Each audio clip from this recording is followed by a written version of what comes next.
Итак, сгибатель кисти в кроссовере с обычной рукояткой. Как оно делается? Упражнение у нас пойдет на предплечье. Будем делать одновременно сгибание кисти и сгибание пальцев. То есть, как оно делается?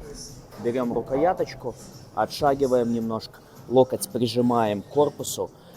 Исходное положение на пальцах, рукоятка на пальцах. То есть вытягиваем.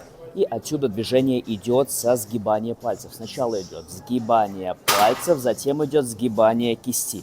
И мы к себе, как будто к середине груди, к серединке груди мы стягиваем. Вот сюда сгибание идет. На себя. С пальцев и на себя. Вот оно наше движение. Плавно работаем, без рывков, следим за тем, чтобы локоть вперед не выходил. Локоть прижали к себе, все, стабилизировали себя и поехали работать. С пальцев и вкручиваем.